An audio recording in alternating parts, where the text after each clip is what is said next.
네, 감사합니다.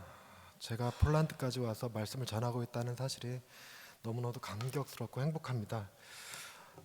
제가 어제가 마지막 집회라는 느낌이 너무 강하게 들어서 어제 저녁 집회가 온 힘을 쏟은 모양이에요. 힘 조절을 잘 못해갖고 숙소에 갔더니 팔다리가 아프고 목이 좀 갔고 아침에 양치하는데 피가 나더라고요. 근데 저는 일 중독 환자입니다. 워커홀릭이라서 이렇게 피를 좀 봐야 뿌듯합니다. 뭔가 최선을 다한 것 같고 기분이 행복해요. 목도 약간 쉬어서 하나님 행복합니다 이런 느낌이 들어요. 목 쉬는 소리가 설교 듣기 좋은 건 아니에요. 지금 마이크 상태도 좋은, 이 음향 여기 상태가 좋지 않은데 그래도 하나님이 은혜 베풀어 주시고 그 은혜를 받은 성도님들, 그 은혜를 받았다고 고백하시는 성도님들이 계셔서 참 행복합니다. 이 시간도 은혜 받으실 수 있기를 바랍니다. 제가 이렇게 어릴 적의 꿈이 친구들이 왜 대통령 되겠다 하는 허황된 꿈 있잖아요. 허황된 꿈.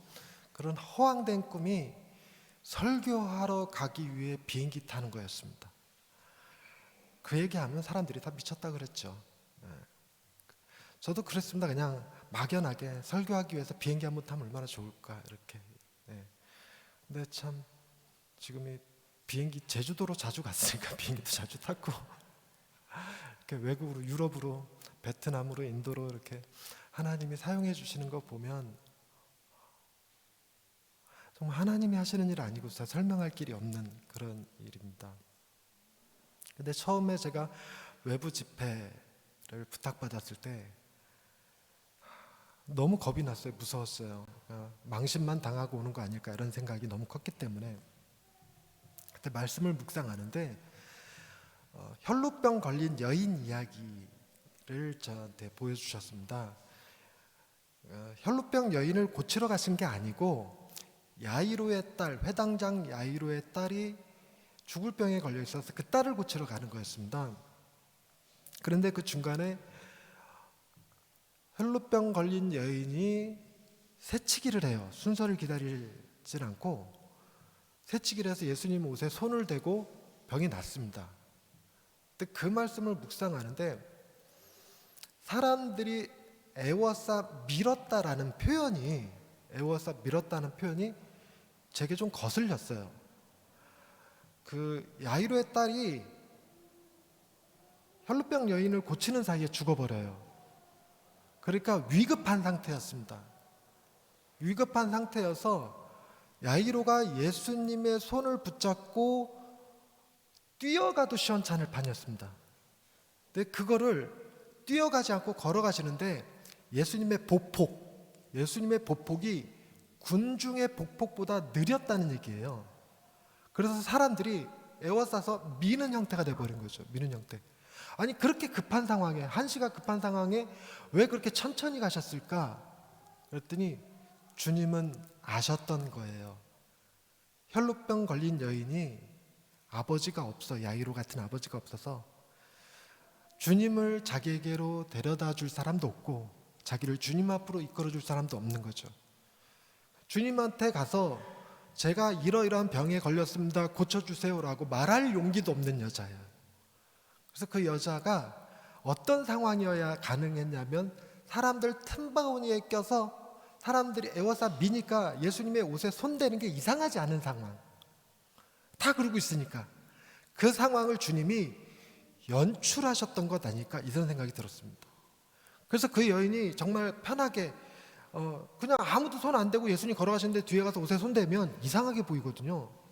그런데 사람들이 다 애워싸 미니까 자기도 이렇게 미는 척 손댔다가 병이 낫은 거예요. 근데 그 말씀을 제게 주시는데 사람들이 다 애워싸 밀어서 예수님의 옷에 손댄 사람이 그 여인 한 사람만 있었던 것 아니라는 얘기잖아요. 그러나 병 고침 받고 은혜 받은 사람은, 구원의 메시지를 들은 사람은 그 여인 한 명이었다는 거죠. 그러면서 내가 너를 통하여서 그 교회 모든 성도님들에게 다 은혜를 주겠다는 것도 아니고 다 주라고 하는 것도 아니다. 한 사람이 있다. 드러나지 않는 한 사람.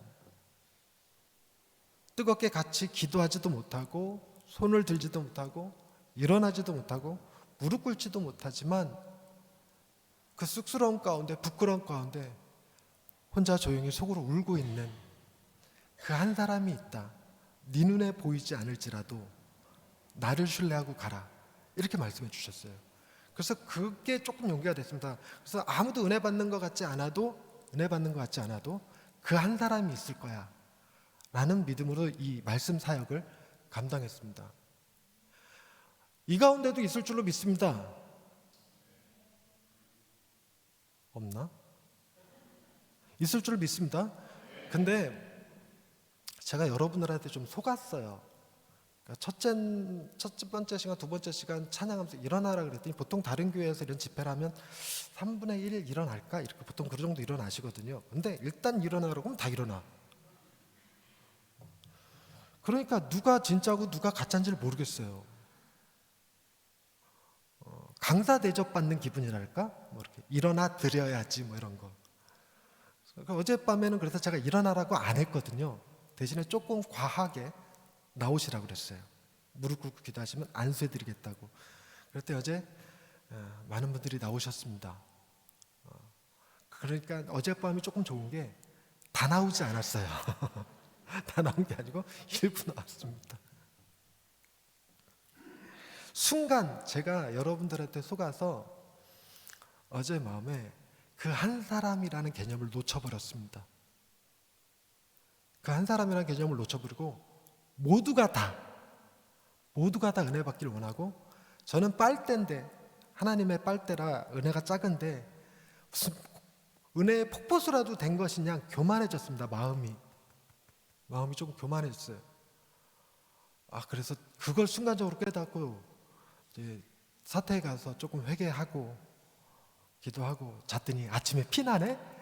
와, 너무 감사합니다. 오늘도 그 한 사람이 있을 줄로 믿습니다. 근데 집회를 가면 어른들만 계신 게 아니에요. 애들도 같이 있더라고요. 이번 집회에도 애들이 같이 왔었더라고요. 오늘은 이 시간에는 따로 예배 드리는 모양입니다. 근데 아이들이 소외받는 걸 원치 않습니다. 제 설교가 너무 어려워서 애들이 이해하지 못하거나 어르신들이 이해하지 못하는 설교가 되는 것을 원치 않아요. 그러니까 누구만의 특별한 이야기 이렇게 되는 걸 원치 않는데, 하나님이 오병이어의 기적을 또 묵상하게 하시면서 남녀노소 2만 명이 하나님의 말씀을 들었는데, 주님의 말씀을 들었는데 거기에 반응하여 자신의 도시락을 내놓은 건 어른이 아니라 아이였어요. 아이. 근데 예수님이 아이에게 포커스를 맞춰서 자 여기를 보세요 반짝반짝 이러고 설교하지는 않으셨을 거 아니에요. 그래서 그냥 일반 대중에게 설교하듯이 설교하셨을 텐데 그 주님의 말씀에 아이가 반응을 해.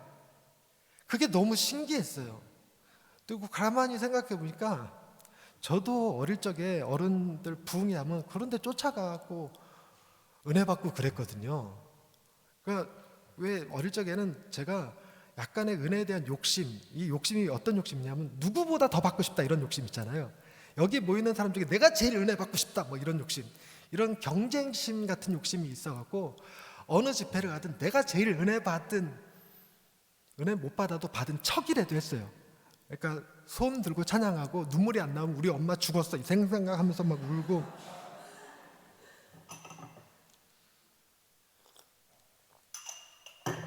그랬었는데 하나님이 이 바르샤바 한인교회에 그 하나이, 도시락을 내놓는 하나이가 있을 거라고 말씀하시는 것 같았습니다. 그 하나이가 교회를 살릴 겁니다. 그 하나이가 폴란드를 변화시킬 거예요. 그래서 그 하나이가 누구냐, 자기라고 생각하는 사람 손들어라 그래라고 했는데 없네 여기 아무도. 있을 줄 믿습니다. 오늘 읽은 본문 말씀은 제가 성경의 말씀들 가운데 참 아름다운 동화같이 느끼는 말씀입니다. 한 나라의 임금이 종에게 돈을 빌려줘요. 10,000달란트를 빌려줍니다. 그런데 이 종이 탕진해버렸습니다. 사업에 실패했겠죠. 뭐 물쓰듯 써서 10,000,000달러를 쓸 수 있는 그런 돈이 아니니까 어쨌든 탕진했어요. 사업에 실패한 모양인데 갚을 것이 없으니까 왕이 갚을 때까지 재산을 몰수하고 얘랑 아내랑 자식들을 전부 다 감옥에 가두라 이랬는데 종이 살려달라고 싹싹 비니까 왕이 이 통이 커요. 배포가 큽니다. 그래, 탕감해 줄게. 탕감 이렇게 해줬어요. 근데 이게 실제로 탕감해 줬나 이렇게 이해되는 게 아닙니다. 여러분 1달란트는요 6,000데나리온입니다. 6,000데나리온. 1데나리온은 하루 품삯입니다. 오늘날 하루 품삯을 10만 원으로 친다면 계산하기 편하게 1만 달란트는 6조 원입니다. 어마어마하게 큰 돈이에요. 6조 원. 지금 여러분 6조 원 얘기 듣고 반응한 사람들은요 돈 맛을 좀 아는 사람들입니다. 저는요 그 6조 원이 감이 안 잡혀요. 6억도 아니고 6조? 이게 인식 안으로 잘 안 들어와요. 이게 그게 어떤 돈이지 이렇습니다. 근데 어떤 나라이길래, 도대체 얼마나 큰 나라이길래 일개 종에게 6조 원을 빌려줍니까? 이게 말이나 됩니까? 그런데다가 갚을 것이 없다고 싹싹 비니까 탕감해 줄 수 있는 돈입니까 이게?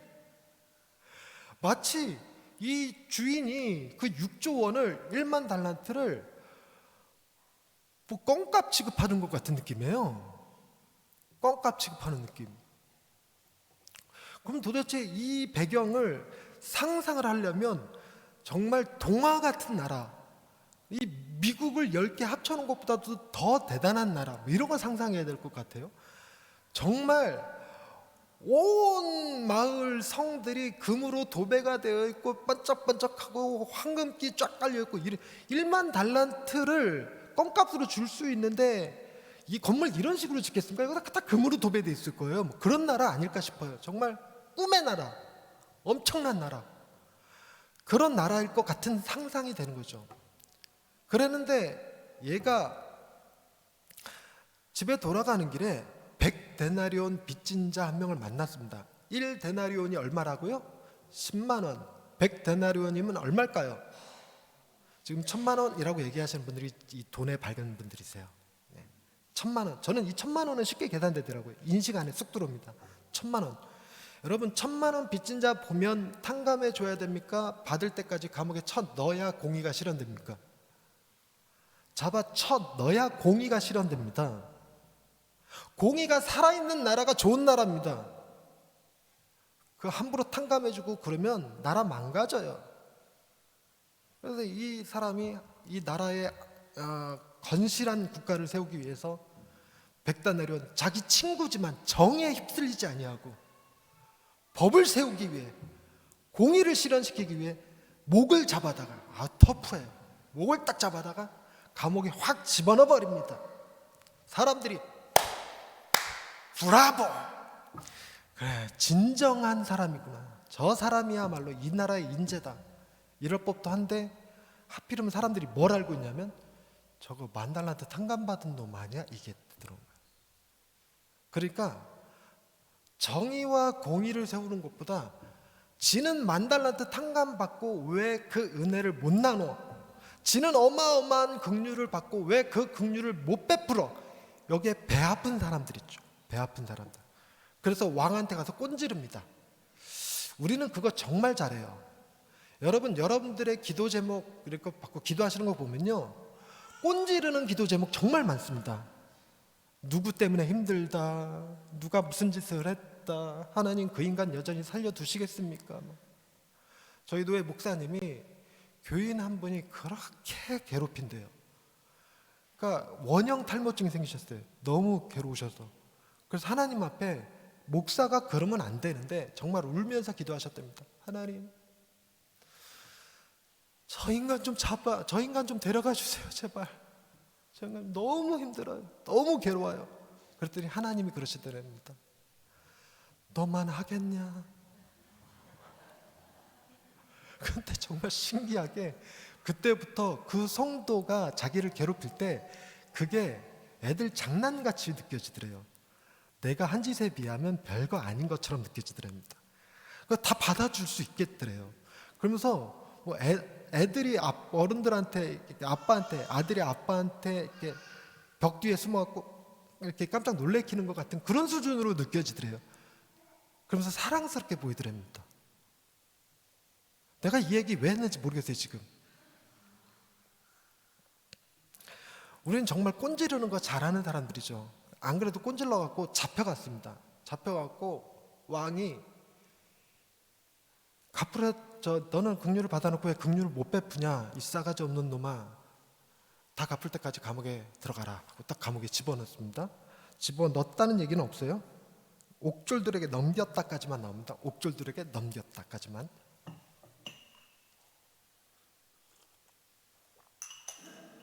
그런데 이 이야기가 제가 성경에 나오는 아름다운 동화처럼 느껴지는 이유는요, 여기서 스토리가 끝나면 이게 동화가 아니잖아요. 잔혹동화죠.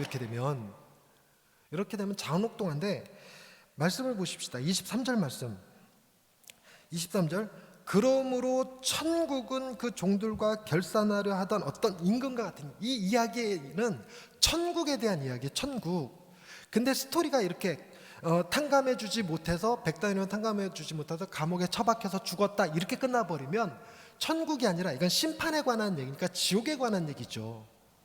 그러니까 이게 지금 미완성 스토리예요. 미완성 스토리. 여러분 성경을 보다 보면 예수님의 예화, 비유들이요, 미완성 스토리가 굉장히 많습니다. 거의 대부분 다 미완성 스토리예요. 탕자 이야기를 보시면요, 탕자가 집에 들어왔을 때 형이 열이 받아갖고 내게는 염소 새끼 한 마리 주어서 동료들과 먹게 하지 아니하시더니 이 아버지의 재산을, 아버지라고도 안 해, 당신의 재산을 창기와 말아먹은 저놈을 위해서 잔치를 벌이셨습니까? 하고 막 분노를 하니까 아빠가, 애야 내가 잃어버렸다가 다시 찾은 아들이니 기뻐하는 게 당연하지 않겠냐, 너도 들어와서 같이 잔치에 참여하라 하고 청합니다. 그러면 들어갔는지 안 들어갔는지 써야 될 거 아니에요. 그래서 이에 그 형이 들어가서 동생과 끌어안고 화해하더니 신나게 잔치를 즐겼더라, 뭐 이렇게 얘기가 나와야 될 거 아닙니까? 근데 이야기는 거기서 딱 끝나요. 청하니라 끝나요. 들어갔는지 안 들어갔는지를 몰라. 예수님의 얘기가 보통 이래요. 이것도 마찬가지입니다. 그래서 이 1만 달란트 빚진 자가 감옥에 들어갔는지 안 들어갔는지 몰라요. 그냥 옥졸들에게 넘겼다. 감옥에 들어가서 죽었는지 어쨌는지 이걸 얘기를 안 해놨어요. 그래서 이 이야기는 복음이라고 하는 거대한 스토리 안에서 재구성하고 그 뒷이야기를 우리가 추론해낼 수 있어야 되고 상상해낼 수 있어야 됩니다. 그래서 이 이야기가 진짜 지옥에 관한, 심판에 관한 얘기가 아니라 천국에 관한 이야기라는 사실을 캐치해낼 수 있을 때 비로소 우리에게 은혜가 되는 거예요. 여러분, 이 이야기는 우리의 상태가 어떤 상태인지를 보여줍니다. 여러분, 우리의 상태는요 1만 달란트 탕감받고 끝난 상태가 아닙니다. 정확하게 보셔야 되는 건 뭐냐면, 지금 우리의 상태는 1만 달란트 탕감받았음에도 100데나리온 탕감해주지 못해갖고 감옥에 처박혀서 죽을 날을 기다리는 상태입니다. 제가 이렇게 얘기하니까 못 알아들으셔서 한 번 더 얘기합니다. 1만 달란트 탕감받고도 100데나리온 탕감해주지 못해서 감옥에 처박혀서 죽을 날을 기다리는 상태. 시작.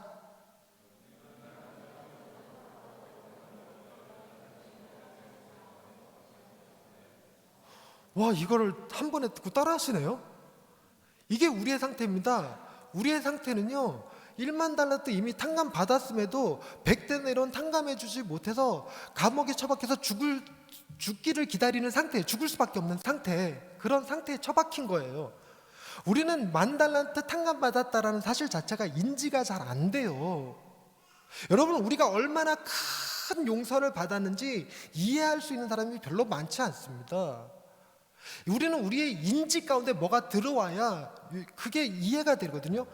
여러분, 우리가 보통 한 1억쯤 탕감받았다 그러면 내가 이렇게 거짓말하고 도둑질하고 탐심을 품고 뭐 이런 것들이 다 탕감받았나 보다, 용서받았나 보다 이렇게 인지가 되지만 1만 달란트는요 그게 뭔지를 모릅니다. 여러분, 저는 십계명을 참 좋아하거든요. 십계명을 좋아하는 이유가, 십계명을 받았던 장소가 광야예요. 광야, 시내산 밑에 광야. 그때 이스라엘 백성은 땅도 없고 집도 없고 가진 것 하나도 없는 광야의 방랑자예요. 방랑자. 그런데 그들에게 하나님이 10계명을 주시는데 3계명 막 가슴이 벌렁벌렁, 아니 3계명이 아니라 4계명, 가슴이 벌렁벌렁하는 뭐야?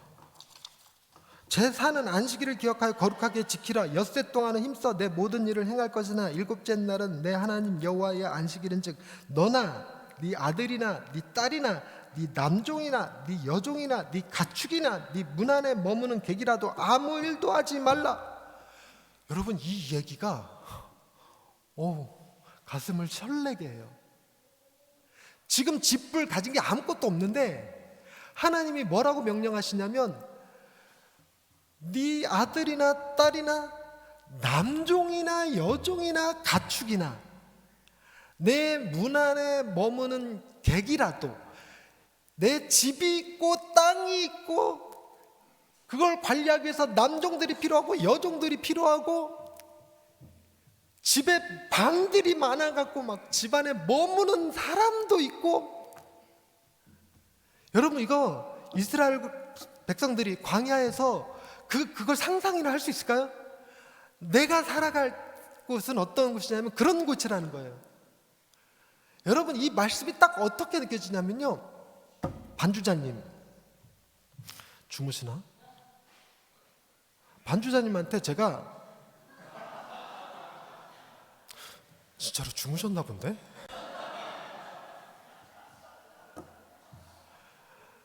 반주자님한테 제가 10억을 드리면 저에게 3억 주실 수 있으시겠어요? 그죠? 느낌에 3억 뿐입니까? 3억 플러스 3억 더 드릴게요. 이렇게 해도 돼요. 10억만 준다면. 딱 말씀이 그렇게 느껴지는 거예요. 하나님, 와, 제게 집을 주시고 땅을 주시고 남종 주시고 여종 주시고 가축 주시고 짐승 주시고 문 안에 머무는 객들까지 주시고 그러면 일주일에 하루 쉬는 거 그거 못하겠습니까? 내가 일주일에 이틀 쉬겠습니다. 이틀. 이런 느낌. 그러니까 이게 하나님이 이렇게 살아라고 주는 율법이 아니라 하나님이 우리에게 이렇게 살게 해주겠다는 약속으로 들리는 거예요. 너무 좋은 거죠. 너무 좋은 거. 게다가 5계명도 정확하게 제5는 내 부모를 공경하라. 그리하면 내 하나님 여호와가 내게 준 땅에서 내 생명이 길리라. 내게 준 땅에서라는 말도 설레지만 여러분, 지금도 부모님 안 계신 분들 계시죠? 이제 좀 뭔가 사업도 좀 잡힌 것 같고 사회에서 자리도 좀 잡은 것 같고 그래서 부모님한테 이제 좀 더 신경 쓸 수 있는 자리가 됐는데 안 계신 분들 계시죠? 제가 그래요. 너무 힘든 시간 지나오면서 그 힘들고 아픈 시기에 너무 아플 때 내가 내 하나 건사하지 못하고 내 딸아이 하나 건사하지 못할 때 두 분 다 돌아가셨어요. 그래서 뭐 맛있는 식사 한번 대접도 못 해드려봤고 여행도 한번 모시고 가보지 못했습니다.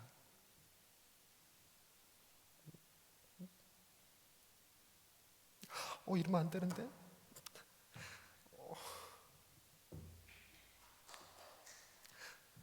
어머니가 돌아가실 때 분노성 치매에 걸리셨어요. 입만 열면 욕을 하셨고 자살 시도를 자꾸 하셨고 부르짖으려고 하셨고 계단에서 구르려고 하셨고 달리는 차 안에서 뛰어내리려고 하셨어요. 그래서 요양원에서 그걸 감당을 못해갖고 제가 요양원 앞마당에 차 세워놓고 며칠을 차 안에서 잠을 지샜어요. 그러니까 연락 오면 올라가서 어머니 달래드리고 근데 하루는 너무 심해서 막 악을 쓰시고 자해하시려고 그래갖고 제 분노를 감당 못해서 제발 이러지 말라고 등을 한 대를 쳐버렸어요. 엄마 제발 이러지 마 하고 등을 딱 쳤는데 어머니가 그래 죽여라, 죽여, 아들이 엄마 죽이는구나, 목사가 엄마 죽이네 뭐 이러면서 더 난리를 치셨는데 그게 제게 한이 돼버렸어요. 그리고 급성 폐렴 걸리고 신부전증 걸려서 엄마한테 죄송하다는 말 한 새도 없이 돌아가셨어요. 그래서 지금 좀 어머니가 살아계셨으면 추석 때 찾아뵙고 어머니랑 같이 맛있는 거 먹고 어머니 옷도 한 벌 사드리고 그럴 수 있는 능력이 됐는데 안 계신 거예요. 이 5계명이 제가 이렇게 가슴 설레게 들리는 건 지금도 이 시대에 저 같은 사람들이 있잖아요. 근데 그 시대는 더 심했어요. 자녀가 성장하여 독립할 때쯤 부모님이 살아계신 경우가 거의 없습니다. 특히나 이스라엘 백성들은 이집트에서 노예 생활했기 때문에 일에 힘이 없는 노예들은 죽었어요. 그냥 노동력 없는 사람들은 죽었습니다. 근데 주님의 말씀이, 하나님의 말씀이 네가 집이 있고 땅이 있고 남종과 여종이 있는 상태에서 부모님이 살아계신 거예요. 정말 그러기만 한다면 공경뿐이겠습니까? 공경뿐이겠어요? 정말 어마어마한 효도를 해드리고 싶지 않겠어요? 그런 상황에서 부모님이 살아만 계시면 이 5계명도 그래서 막 너무 설레는 말씀인 거죠. 너무 설레는 말씀. 그런데 제가 이 10계명 중에서 제일 싫어하는 말씀이 10번째 계명입니다. 10번째 계명. 내 이웃의 집을 탐내지 말라. 내 이웃의 아내나 그의 남종이나 그의 여종이나 그의 소나 그의 낙이나 무릇 내 이웃의 소유를 탐내지 말라. 이게 저를 힘들게 해요. 탐심은 우상숭배입니다. 우상숭배. 주님이 우상숭배라고 꼭 집어서 말한 건 바알숭배가 아니라 탐심이에요. 탐심. 탐심이 뭐냐면요, 내게 없는 것을 시기 질투하는 것을 탐심이라고 그래요. 소위 부러우면 지는 거다 이런 표현 쓰죠. 그게 탐심입니다. 여러분, 이 탐심이 제게 너무 많아요. 저는 세상 사람들이 다 부러워요. 앞을 보시는 부모님 밑에서 자라는 것 부러워요. 옷에 뭐가 묻은 거 보고 갈아입힐 수 있고, 얼굴에 뭐가 묻은 거 보고 데려다가 씻길 수 있고. 저는 생선을 먹지 않았습니다. 저희 집은 생선 문화가 없었어요. 시각장애인이시라 이거 살 발라주는 걸 못 하셨습니다. 그래서 생선을 안 먹어요. 그리고 제가 심장병이 있다 보니까 학교에서 이렇게 체력 검정 시험 이런 거 할 때 제가 달리기를 하면 제 친구들이 옆에서 우리 반 애들이 뒤로 뛰었어요. 뒤로 뛰면서 지들보다 느리다고 놀렸어요. 그래서 건강한 친구들 보면 그렇게 부러워요. 제가 시력이 2.0인데도 안경을 쓰는 건 얼굴이 이렇게 개판이라서 그래요. 잘생긴 사람들 보면 부러워요. 드럼 치는 친구, 와, 조각미남이네 완전히. 그리고 저는 성격이 되게 소심합니다. 겁도 많고요. 그러니까 주눅 들어서 자존감도 낮고 열등감도 심하고. 그래서 저런 분, 저 대범하신 분들 보면요, 목사님 카리스마 넘치고 리더십 강하고 이런 분들 보면 머리카락 한 올도 흐트러지지 않았잖아요. 무슨 포마드를 발라놨는지 그냥 딱 이렇게. 저런 분들 보면 저럴 수 있는 게 너무 부러워요. 자식 건강하신 분들, 아내 예쁘신 분들 부러워요. 저는요, 집 밖에 나가면 행복해요. 누굴 봐도 우리 아내보다 예쁘거든. 그냥 어우 예쁘세요. 그래서 내 이웃의 아내나 남종이나 여종이나 소나 낙이나 저한테 다 없는 것들, 그래서 탐내지 말라가 안 돼요. 이게 자꾸 탐심이 생겨요. 저 차에 대해서 욕심 많거든요. 제가 심장이 안 좋다 보니까 차가 없이 못 돌아다니니까 여담이지만 저는 외국에 못 나온다는 게 이 건강 때문에도 못 돌아다닐 줄 알았는데 이렇게 나온 게 너무 신기해요. 게다가 제가 이렇게 나가면 사람들이 신기해요. 그분이랑 어떻게 하냐고. 여러분들도 신기하죠. 목사님이랑 저랑 어떻게 할지 몰라요. 연락이 왔는데 누군지 모르겠어요. 근데 10년 전에 뵌 적이 있대요, 인도에서. 10년 전에 인도에서 뵀는데 왜 폴란드에서 전화가 와?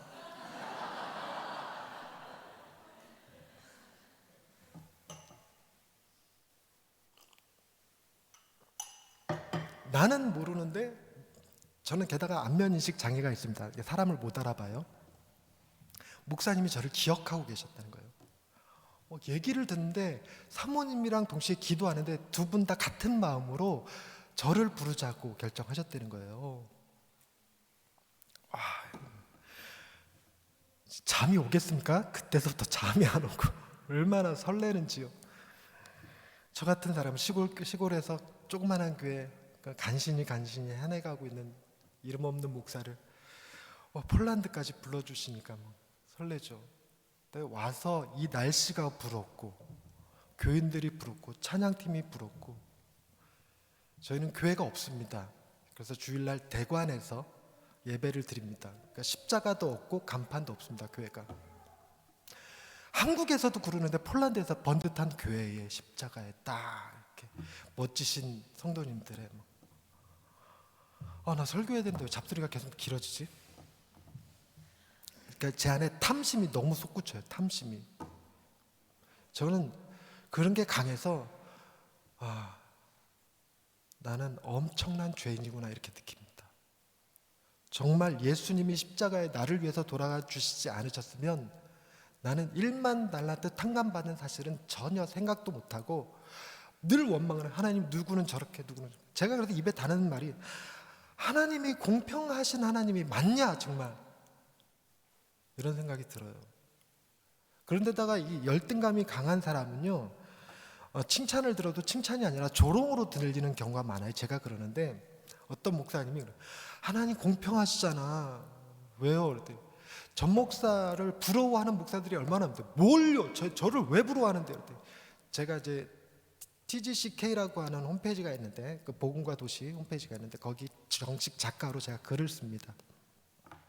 그러니까 글 쓰는 능력을 부러워하는 목사님들이 많다는 거예요. 큰 교회 목사님들도 전재호 목사님은 글을 참 잘 써 이거랑 전재호 목사님은 설교를 참 잘해 전재호 목사님 강의를 참 잘해 이거 부러워하는 사람이 있다는 거죠. 근데 그거 부러워한다고 말하는 그분들은 글을 못 쓸까? 강의 못 할까? 설교 못 할까? 아니요, 저는 언감생심 그분들처럼 집회 못 해요. 그분들은 뭐 몇천 명씩 이렇게 집회하시는 분들이니까. 그러니까 그게 칭찬으로 안 들고 조롱하는 말로 들어서 승질을 확 냈어요. 누구 놀려요 지금? 이렇게. 이게 공평한 거라고요? 뭐 이런 식으로. 그러니까 이 안에 이 탐심이 제가 해결이 안 돼요. 탐심이 해결되지 않는 사람은 100달러는 절대로 탕감 못 해줍니다. 1000만 원이 남의 집 얘기입니까? 남의 집 애 이름입니까 그게? 저는 1000만 원 대출도 못 해요.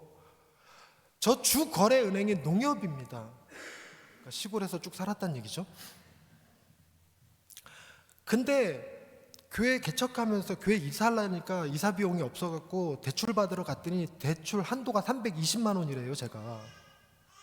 너무 어이가 없었어요. 이게 주거래은행이고 단 한 번도 밀린 적도 없고 빵끈한 적도 없고 근데 제 신용등급이 왜 이렇게 낮냐고 그랬더니 통장 잔고를 100만 원 이상 유지해 본 적이 없었고 그렇대.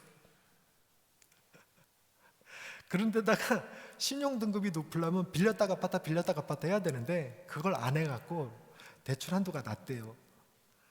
저는 320만 원도 굉장히 크게 느껴지는데 1000만 원이요? 그걸 용서해 주라고요? 못합니다. 저는요 1000만 원이 아니라 100만 원도 잘 못하고요 10만 원에도 마음 상합니다. 10만 원에도. 그러니 제가 10,000달러한테 탕감받았다고 누구를 용서해 줄 수 있는 사람이 아니라는 걸 깨달아요. 그래서 내가 얼마나 큰 죄인인가, 그거는 나의 죄를 해결하기 위해선 내가 죽어서 될 일도 아니고 아무 죄 없으신 하나님의 아들이 십자가에 달려 죽으셔야 했을 만큼 그만큼 내가 큰 죄인인 거예요. 내 죄를 내가 못 깨달았다 뿐이지 나는 정말 형편없이 큰 죄인이에요. 누구의 말이 진리냐면 바울이 나는 죄인 중에 괴수다 그 말이 겸손해서 하는 말이 아니라 그게 진리인 거예요. 진리.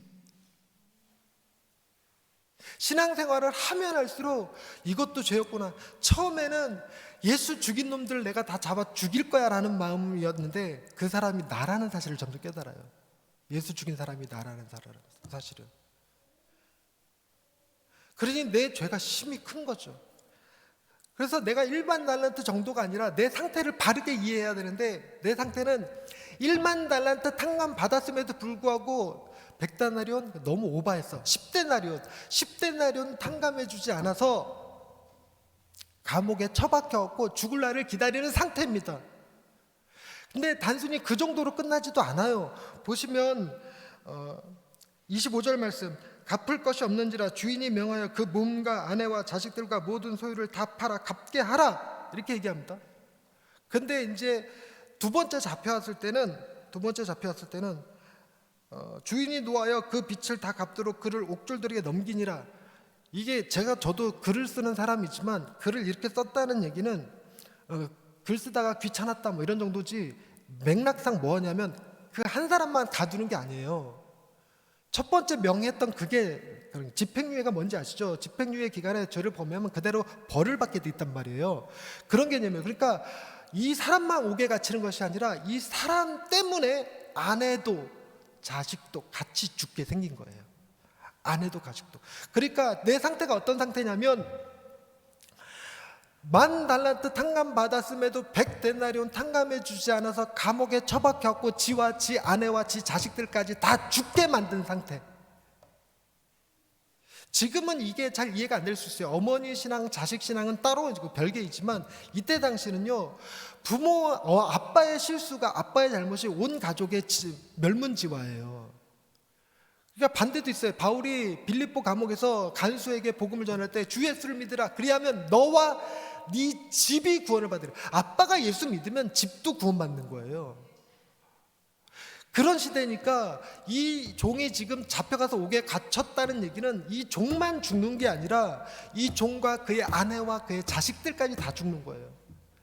내 상태가 내가 잘못 살아서, 내가 하나님의 은혜를 나누지 못해서 나와 내 아내와 내 자식들까지 다 죽게 만든 거죠. 그렇게 비참한 상태입니다. 비참한 상태.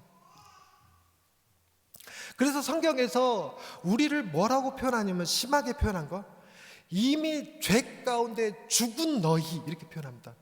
죄로 인해 죽을 너희가 아니라 이미 죄 가운데 죽은 너희예요. 이미 죽은 우리예요.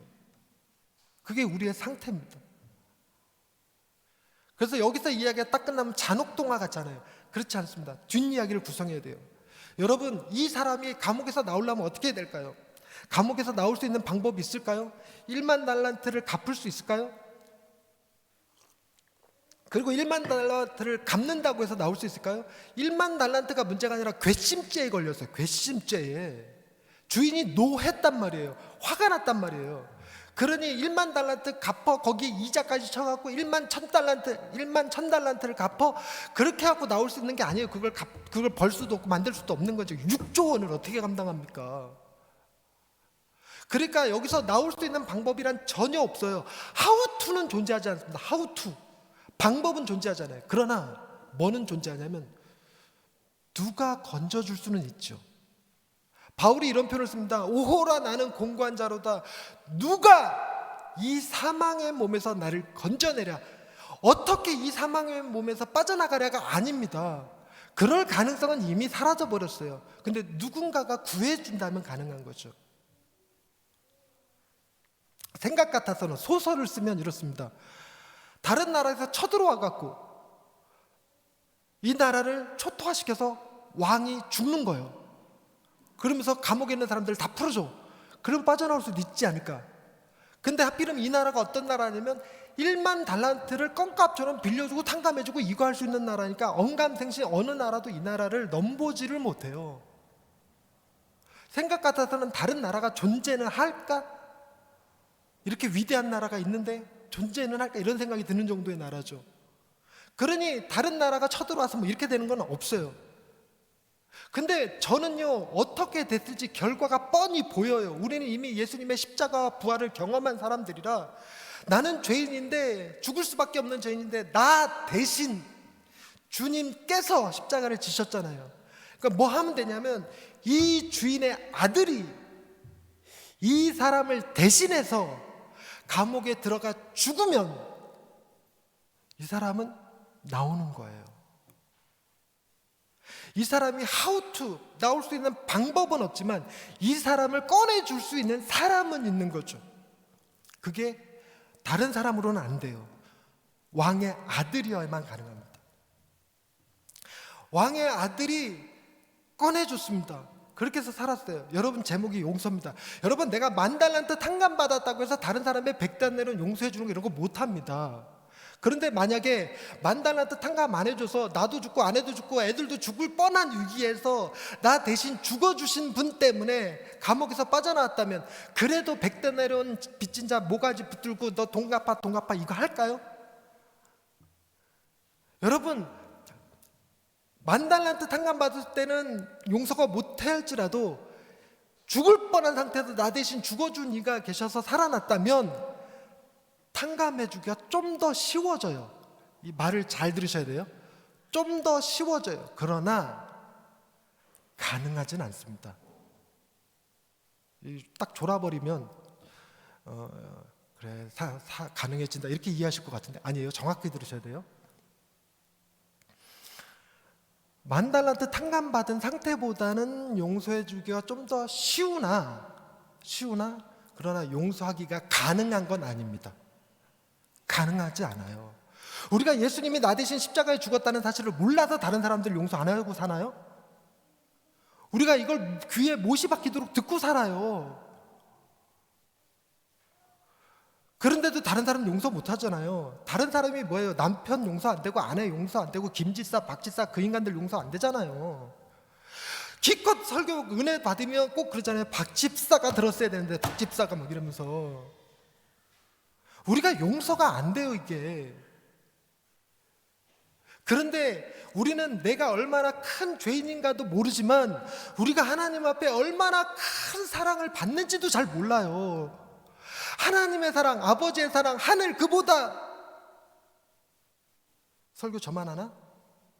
하늘 그보다? 바다 그보다? 우주 그보다? 그래서 하나님의 사랑은 어메이징 러브 혹은 크레이지 러브. 여러분, 앞집 아이가 심장병에 걸렸대요. 제가 비유예요, 비유. 앞집 아이가 심장병에 걸렸대요. 제가 그 아이를 너무너무 사랑해갖고 아이한테 내 심장을 주려고 병원에 가서 검사를 해봤더니 안 맞대요 이게 서로. 그러면서 병원에서 나오면서 다행이다 이러고 나오기는 했는데 청천벽력과 같은 소리를 듣는 거예요. 의사 선생님이 목사님 아들과 심장이 같습니다. 아들한테 그럽니다. 아들아, 앞집 아이 심장병 걸린 거 알지? 예, 알아요 아빠. 아빠가 그 아이가 너무 불쌍하구나. 아빠가 그 아이를 살렸으면 좋겠다. 아들아, 너의 심장이 그 아이한테 잘 맞는 데다. 네가 좀 주면 안 되겠니? 딱 그 표정이래요. 저거 미친놈 아니야? 그러고 있지 지금. 그랬더니 아들이 아빠를 워낙 사랑하기 때문에 아빠의 말에 순종하는 거예요. 네 아빠가 원하시면 그렇게 하겠습니다. 그랬더니 앞집 아이에게 심장을 줘서 앞집 아이가 살고 우리 아이 죽었대요. 그럼 사람들이 전재훈 목사님 역시 위대한 목사님이야 이럴까요? 저 또라이라고 그럴까요? 또라이를 넘어서서 미친 개 땡땡 그럴 겁니다. 하나님이 행하신 사랑이 그래요. 하나님이 유일하신 하나님이시니 망정이지 다신 중에 한 명, 여러 신들 중에 한 명이었으면 다른 신들한테 놀림받아요. 미쳤냐 너? 이러면서 그런 사랑을 우리에게 주셨어요. 이게 천국 동화가 되려면 그 이야기를 알아야 돼요. 여러분, 왕의 아들이 왕의 뜻과 달리 감옥에 가서 그 사람 대신 죽어주는 걸 왕이 그냥 용납할까요? 여러분, 왕과 이 종의 관계를 다시 생각해 보세요. 얼마나 왕이 이 종을 신뢰하고 사랑했으면 10,000달란트를 빌려줄까? 이자 없이. 아무리 위대한 나라라고 해도 보통 관계가 아니고서 이게 안 돼요.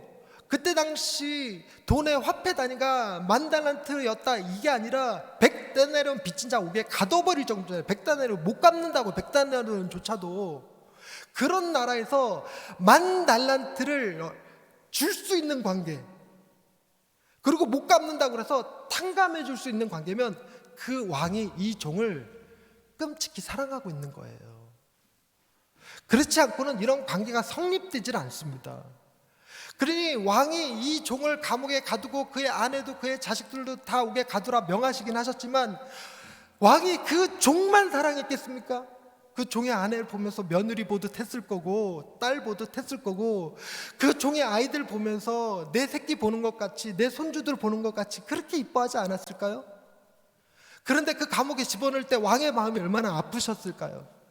그래서 왕도 동일한 뜻인 거죠. 아들아 네가 대신 하자 이래갖고 아들이 감옥에 들어가서 죽고 그 사람이 나왔는데 신분의 변화가 나타난 거예요. 이 사람이 종으로 들어갔는데 나올 때는, 들어갈 땐 종이었는데 나올 때는 왕의 아들의 자리로 입양되는 거예요. 예수님이 나를 대신해서 십자가에 달려 죽으셔서 내 죄가 해결되고 끝난 게 아니라 주님이 나의 죄를 대신 담당하고 죽으심으로 나는 하나님의 아들이 된 거예요. 내가 하나님을 아버지라 부를 수 있는 사람이 된 거예요. 하나님 나라의 상속자가 됐어요. 상속자가. 이 사람이 어떤 사람이 됐냐면 10,000달란트쯤 그까이 거 껌값으로 막 그냥 빌려주고 탕감해주고 할 수 있는 그런 엄청난, 나 너무 흥분했다. 여기 발로 찼네. 저희 집 교회에서 제가 너무 흥분해갖고 마이크대를 쳐갖고 여기 피난 적이 있어요. 그리고 너무 흥분하다 제가 목사님한테 여기 옆에 화분 치워달라 했어요. 꽃꽂이 이거 엎어버린 적도 몇 번 있어요. 물 난리 나고 막. 지금 또 흥분해갖고 발로 걷어찼네. 그래서 제 설교를 좀 천박하다 그래요. 경박하다 그러고. 그런데 저를 불러서 집회하는 거 보면 신기해요. 여러분들 은혜 받으셨다는 거 보면 신기해요. 그것도 수준이 그렇다는 거잖아요. 그러니까 여러분,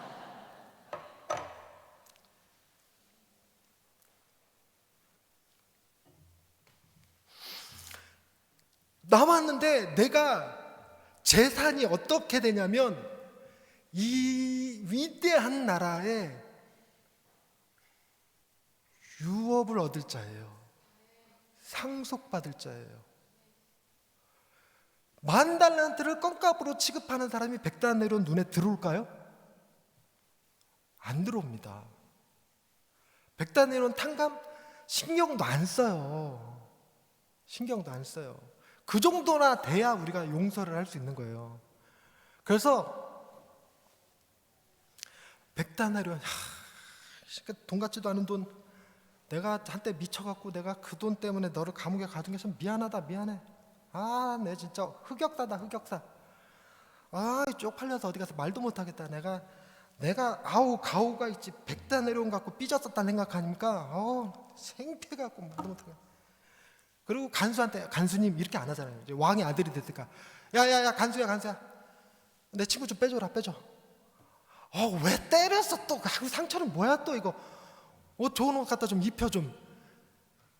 몸은 또 왜 이러니. 굶겼냐 니들? 내 친구를? 뷔페 불러, 뷔페 좀 먹여 좀.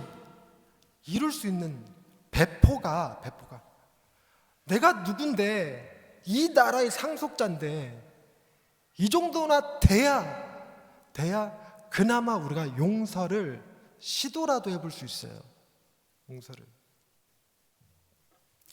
그런데 우리가 하나님의 은혜를, 사랑을 우리가 잘 모른다고 그랬잖아요.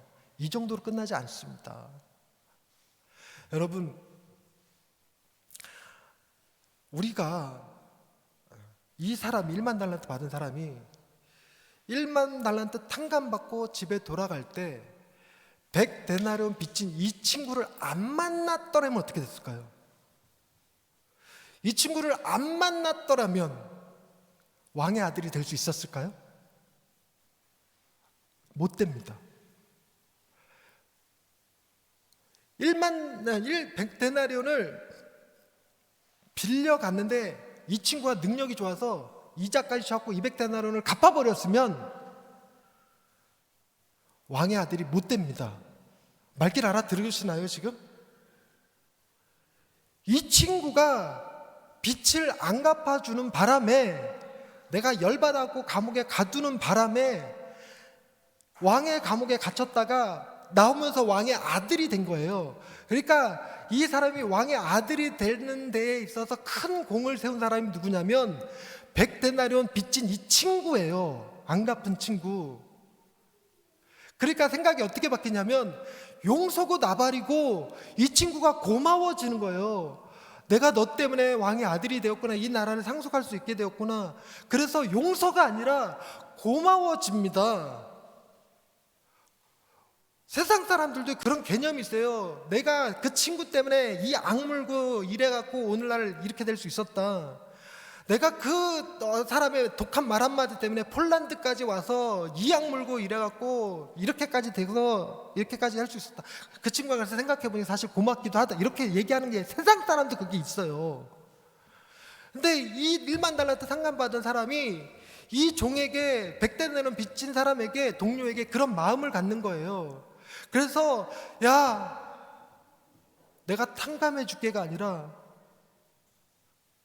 미안하다. 네가 내게 어떤 사람인지를 미처 몰랐구나. 내가 너를 감옥에 집어넣었다니 내가 정신이 나갔었구나. 내가 미쳤구나. 나를 좀 용서해 줄 수 없겠냐? 그리고 왕의 아들이 친구한테 가서 무릎 꿇어요. 미안하다. 미안하다. 이게 용서예요. 용서는 그래 내가 너 용서해 줄게 정도가 아니라 내가 그 사람에게 미안하다, 나를 용서해 달라고 빌 정도가 돼야 용서예요. 그게 뭐냐면 35절, 너희가 각각 마음으로부터 형제를 용서하지 아니하면, 마음으로부터 형제를 용서하지 않으면, 마음으로부터 용서한다는 게 이 얘기입니다. 이게 없으면요 용서해 주는 거 찝찝해요. 몇 번이나 용서해 줘야 되나 도대체 이 친구를. 하나님이 하라니까 용서를 하기는 했는데 안 봤으면 좋겠다 진짜 이 친구. 이렇게 느끼면 용서한 게 아니에요, 중심으로. 그리고 용서해놓고 또 다음에 똑같은 일을 할까? 야, 이게 도대체 몇 번째야, 몇 번째? 이래도 용서한 게 아니에요. 그래서 우리는 중심으로부터 용서하는 일 그냥 불가능입니다. 불가능. 뭐 할 때까지. 하나님이 이 일을 통하여 우리를 당신의 자녀 삼으셔서 엄청난 나라를 유업으로 주셔서, 하나님이 나를 당신의 자녀로 부르시기 위하여 친구를 사용하셨다는 것, 그 원수를 사용하셨다는 걸 깨닫기 전에는, 그래서 그 원수를, 그 친구를 중심으로부터 용서하고 원수를 위하여 기도하고 원수를 사랑할 수 있는 정도까지 가지 않으면 내가 중심으로부터 형제를 용서한 게 아닙니다. 여러분, 이 느낌 이해하시겠어요?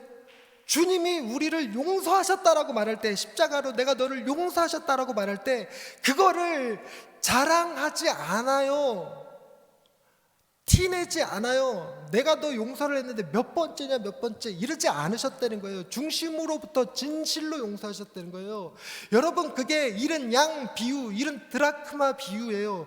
여러분, 잃은 양 비유에서 양을 잃어버렸대요. 양을 잃어버렸으면 양의 잘못입니까? 목자의 잘못입니까?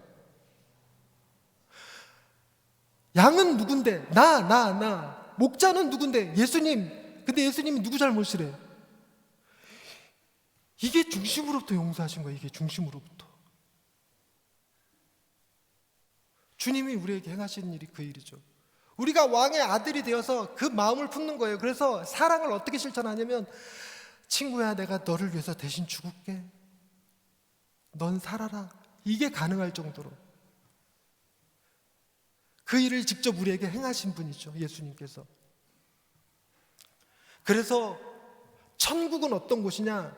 바로 이게 가능한 곳이 되어서 하나님을 사랑하고 또한 내 이웃을 내 몸과 같이 사랑하는 것이 흉내가 아니라 중심으로부터 실제로 가능한 나라.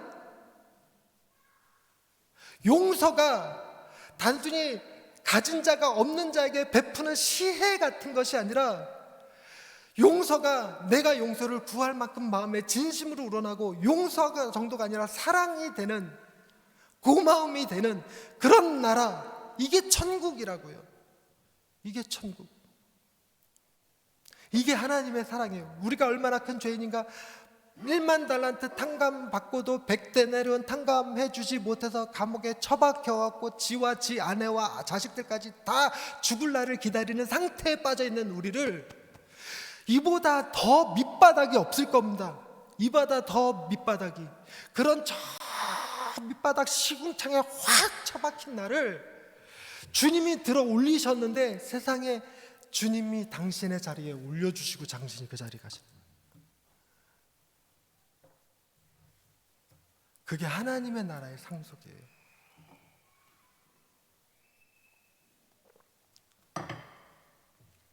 여러분, 이걸 깨닫고 이걸 생각하고 이걸 묵상하고 그래야 여러분 100데나리온 가소롭게 여길 수 있으셔야,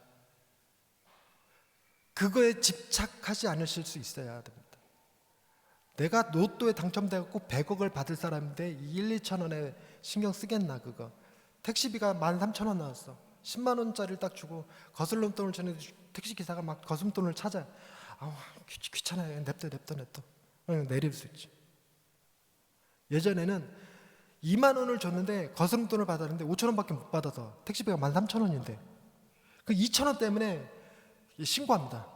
택시기사. 그랬던 내가 어마어마한 나라를 내가 상속받으니까 10만 원 내고 거스름돈 받는 게 귀찮아. 여러분, 내가 어떤 나라를 다스리게 될 거냐면 미국의 몇 배는 더 큰 나라, 어마어마한 나라의 아들이 될 건데, 이 폴란드 땅 되게 조그만 거예요. 만만한 거예요. 담대함이 생깁니다. 내가 이런 나라에 주눅들지 않아. 내가 어떤 사람인데 돈 좀 못 벌었다고, 내가 조금 실패했다고 주눅들지 않아. 나는 하나님 나라의 상속자야. 나한테 조금 실패하고 나한테 인종차별 조금 하고 나한테 좀 모함 좀 했다고 해서 내 감정 같은 거 안 흔들려. 그런 거는 모기가 와서 여기 문 것밖에 안 돼. 그냥 물파스 한번 바르면 끝날 일이지 뭐. 그까이 거 뭐. 이런 대범함이 생기는 게 자신감이. 더불어서 누굴 용서하고 자식은 못할 게, 나도 엄청난 시궁창에 처박혔다 나왔기 때문에 누구를 정죄하고 비판하고 그럴 자격조차 나한테 없어요. 그런 마음이 생기는 거예요. 그런 사람이 담대함과 겸손함을 동시에 갖춘 사람, 그런 사람이 세상이 능히 감당하지 못하는 사람이죠. 여러분, 세상 사람들한테 내가 왜 평안한지 어떻게 설명하겠어요? 이걸 어떻게 설명해? 이거를 몰라. 니들은 알 수 없을 거야. 나는 엄청난 나라의 상속자. 내가 어떤 상태에서 구원받았는지 너는 알지 못할 거야. 예수 그리스도의 십자가, 보혈, 이런 거 생각만 해도 막 너무 기가 막힌 평안이 여기 있어. 그래서 우리가 누리는 평안은 차 바꿨네, 차 훌륭하네, 이래갖고 기분 좋겠네 정도, 사람들이, 세상 사람들이 이해할 수 있는 수준의 기쁨이 아니에요. 저 친구 차 퍼졌다던데, 저 친구 교통사고 나서 병원에 입원했다는데 뭐 맨날 보니까 싱글벙글 있어요. 저 또라이 아니야? 이런 소리 듣는, 세상이 이해할 수 없는 기쁨. 그래서 항상 기뻐하라가 전혀 어렵지 않아요. 이 세상에서는 항상 기뻐할 수 있는 방법은 한 가지, 미치면 돼요. 근데 생각해 보세요. 내가 시궁창에 처박혔다가 왕의 아들이 나를 대신 죽고 나는 왕의 아들이 돼서 엄청난 상속을 받았는데 제정신일까? 미치지. 그 정도는 돼야 우리가 용서하며 살 수 있습니다. 그러니까 용서는 내가 노력하는 것이 아니라 주님이 내게 하신 일을 깊이 깨닫는 겁니다. 그러면 그 복음이 여러분들의 삶을 변화시킬 겁니다. 하나님은 여러분을 아주 끔찍히 사랑하십니다. 기도하십시다. 하나님, 100데나리온 너무 커요. 10데나리온도 너무 큽니다. 왜 이렇게 살아가는 삶이 공고한지 그저 10,000원에 1,000원에 마음이 상합니다. 내가 어떤 은혜를 받았는지, 어떤 사람이 되었는지 자꾸 잊어버린 채 마음이 소심해지고 마음이 옹졸해집니다. 반찬이 조금만 맛없어도 아내를 타박하고 성적이 조금만 떨어져도 애들을 쥐잡듯 잡습니다. 마음의 여유가 없습니다. 감기만 조금 걸려도 그렇게 불편할 수가 없습니다. 하나님, 우리의 마음을 변화시켜 주옵소서. 우리의 눈을 들어 나를 기다리고 있는 그 나라, 엄청난 유업을 바라볼 수 있게 해 주옵소서. 내가 지금 비루하고 남루한 인생으로 살지만 나는 사실은 왕의 아들이라는 사실을 기억하며 살게 해 주옵소서. 정말 왕의 아들답게 대범해져서 몰입배 같은 짓 안 하고 소인배 같은 짓 안 하고 세상 사람들은 알 수 없고 세상 사람들이 미친 거 아니냐고 말할 만큼의 엄청난 평안과 기쁨과 안식을 누리게 해 주옵소서. 그리하여 이 험난하고 고단한 인생길에 마음의 쉼을 경험하게 해 주옵소서. 세상 속에서 그 일이 가능하지 않음을 압니다. 그러나 바르샤바 한인교회 예배드리러 나오면 이곳에서는 그걸 기억나게 하고 누리게 하옵소서. 찬양하면서 벅차고 말씀 들으면서 행복하고 기도하면서 마음이 충만해지는 경험을 하게 해 주옵소서. 그리하여 이곳이 고단한 인생길의 오아시스 같이 되게 해주시고 이곳에서 점점 더 하나님의 사람들로 바꿔가며 변화되어져 갈 수 있는 거룩한 장소가 되게 해 주옵소서. 예수님의 이름으로 기도드립니다. 아멘.